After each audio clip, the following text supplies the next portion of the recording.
नमस्कार फ्रेंड्स, कैसे हैं आप। आज के इस वीडियो में हम डिस्कस करेंगे कि बैक पेन जो बहुत ही कॉमन होता चला जा रहा है, चाहे एज ग्रुप कुछ भी हो। पहले यह बैक पेन बुज़ुर्गों में ज़्यादा हुआ करता था, परंतु आजकल हमारी लाइफस्टाइल की वजह से और हम अपना कम ध्यान देने लगे हैं, हम फिज़िकल एक्टिविटीज़ कम करने लगे हैं, जिस वजह से बैक पेन अर्ली एजेस में भी बहुत कॉमन है।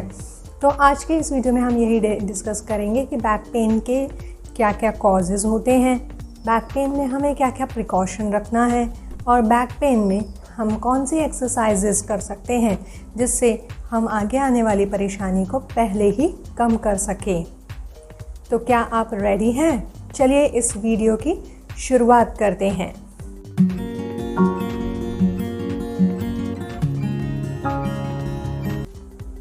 बैक पेन बहुत ही कॉमन होता चला जा रहा है। कई केसेस में हमें यह भी पता नहीं होता कि हमें बैक पेन क्यों हो रहा है।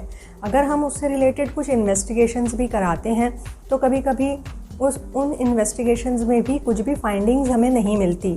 जैसे हमने कभी MRI करवाया हो या हम एक्सरे अगर करवाते हैं तो भी उसमें हमें ऐसे कुछ भी स्पेसिफिक फाइंडिंग्स नहीं मिलती जो पॉइंट आउट कर सके कि यही कारण है हमारे बैक पेन का।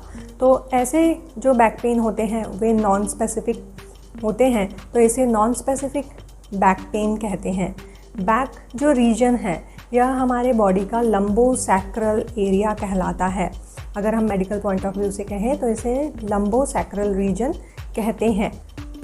लो बैक पेन के कई सारे कॉजेज़ हो सकते हैं, जैसे हर्निएटेड डिस्क, जिसे हम कॉमन टर्म में स्लिप डिस्क कहते हैं, या प्रोलैप्स इंटरवर्टिब्रल डिस्क कहते हैं। देन लंबर कैनाल स्टेनोसिस हो सकता है, देन लंबर स्पॉन्डिलोसिस हो सकता है, या आपको सिंपल मैकेनिकल बैक पेन भी हो सकता है, या कोई पैथोलॉजिकल कॉज की वजह से भी बैक पेन हो सकता है। तो आज के इस वीडियो में हम सिर्फ और सिर्फ मैकेनिकल बैक पेन का ट्रीटमेंट डिस्कस करेंगे। आगे आने वाले वीडियोस में मैं ये सारे जो कॉजेज़ हैं उनका हमें ट्रीटमेंट किस तरह से करना है, क्या क्या प्रिकॉशन लेना है, यह आगे आने वाले वीडियोस में हम ज़रूर शेयर करेंगे।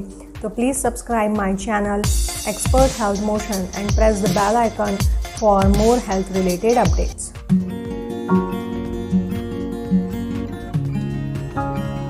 तो चलिए आज के इस वीडियो में हम यह देखते हैं कि अगर मैकेनिकल बैक पेन मतलब कि मोस्ट ऑफ द कॉजेज़ में सबसे ज़्यादा कॉमन कॉज जो है बैक पेन का वह है मैकेनिकल बैक पेन। यह पोस्चर की वजह से भी हो सकता है। हमारा अगर सेडेंट्री वर्क है, मतलब हम लंबे समय तक बैठकर काम करते हैं, तो कभी कभी हम अपने पोस्चर का ध्यान नहीं दे पाते और ओवर यूज़ की वजह से हमारी बैक मसल्स वीक होती चली जाती है, जिसका साइड इफ़ेक्ट आगे आने वाले कुछ दिनों में ऐसा होता है कि हम बैक पेन के शिकार हो जाते हैं। और यह बैक पेन एक्यूट भी हो सकता है जो कुछ दिनों में सबसाइड हो जाता है, या यह प्रोलॉन्ग भी रह सकता है जिसे हम क्रॉनिक टाइप का बैक पेन कहते हैं। अगर बैक पेन लंबे समय तक रहता है तो उसे हम क्रॉनिक बैक पेन कहते हैं।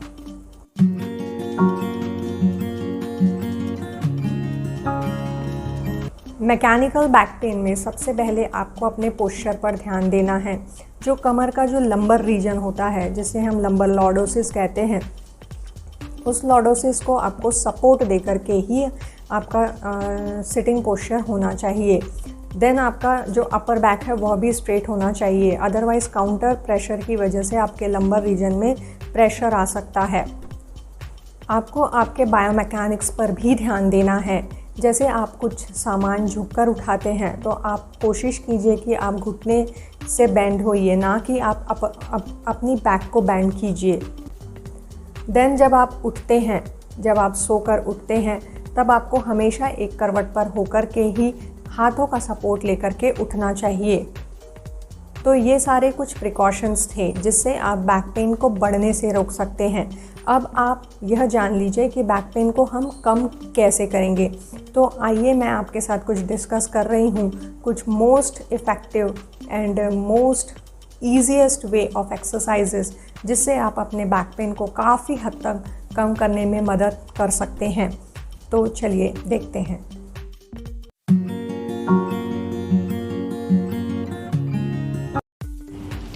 एक्सरसाइज करने से पहले सबसे पहले आपको इस पोजीशन में कम से कम 2 या 3 मिनट लेटना है और इस जगह पर आपको पिलो प्लेस करना है और उसके ऊपर आप उल्टा लेटेंगे।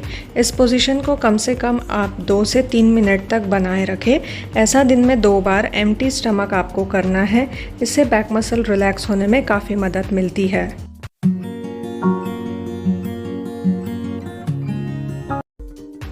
यह फर्स्ट फॉर्म ऑफ एक्सरसाइज जिसे हम बैक एक्सटेंशन फॉर्म कहते हैं। इस पोजीशन में आपको 10 काउंट तक ऊपर रुकना है, देन आप नीचे जाएंगे। ऐसा आप एक बार में 10 बार और ऐसा दिन में 2 बार एम्प्टी स्टमक यह एक्सरसाइज कर सकते हैं।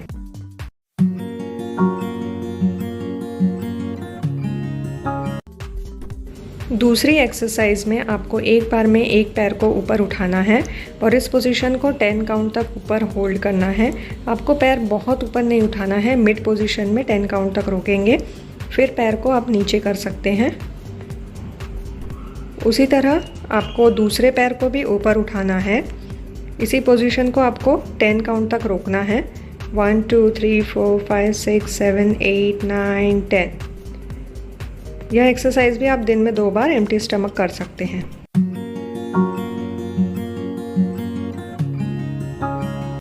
यह थर्ड फॉर्म ऑफ एक्सरसाइज, इसमें आपको सीधा लेटना है और दोनों पैर को घुटने से आप बेंड कर लेंगे इस तरह। अब दोनों हाथ और दोनों पैर के पंजों पर प्रेशर लेकर के आपको कमर को थोड़ा ऊपर उठाना है इस तरह, और इस पोजीशन को आपको 10 काउंट तक होल्ड करके रखना है। 1 2 3 4 5 6 7 8 9 10। फिर आप रिलैक्स हो जाइए। इस पोजीशन को भी आप दिन में 2 बार एम्प्टी स्टमक कर सकते हैं।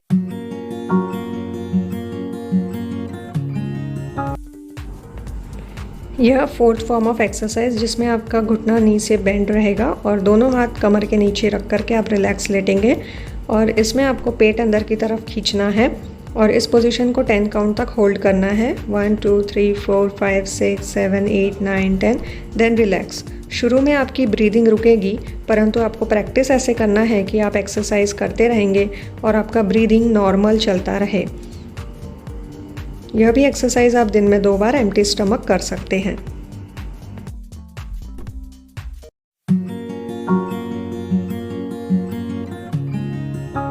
अब हम fifth and most effective form of exercise try करेंगे, जिसमें हम नी को चेस्ट की तरफ लेकर जा कर के इस पोजीशन को 10 काउंट तक होल्ड करेंगे। 1 2 3 4 5 6 7 8 9 10। Then relax. और यही एक्सरसाइज आप दूसरे पैर से ट्राई कर सकते हैं। इसमें भी आपको नी को अपने चेस्ट की तरफ लेकर जा कर के 10 काउंट तक होल्ड करना है और यह एक्सरसाइज आप दिन में 2 बार एम्प्टी स्टमक कर सकते हैं। यह सारी एक्सरसाइजेस बैक पेन काफ़ी हद तक कम करती है।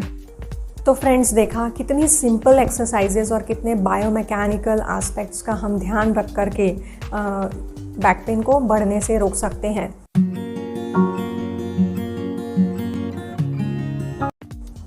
सबसे मोस्ट इम्पॉर्टेंट प्रिकॉशन आपको यह रखना है कि अगर मान लीजिए आप 2 व्हीलर की ड्राइविंग करते हैं, मतलब ड्यूरिंग ड्राइविंग आपको लंबोसैक्रल बेल्ट, जो एलिस बेल्ट के नाम से मार्केट में बड़े आसानी से अवेलेबल होता है, उसको आप यूज़ कर सकते हैं ताकि ड्यूरिंग ड्राइविंग आपको जो जर्क्स लगते हैं उससे आप अपनी बैक का बचाव कर सकें। उसी तरह से अगर आप 4 व्हीलर में ड्राइव करते हैं तो आप एक बैक रेस्ट यूज़ कर सकते हैं जो आपके लंबोसैक्रल रीजन को सपोर्ट देगा और आपकी प्रॉब्लम को आगे बढ़ने से बचाएगा।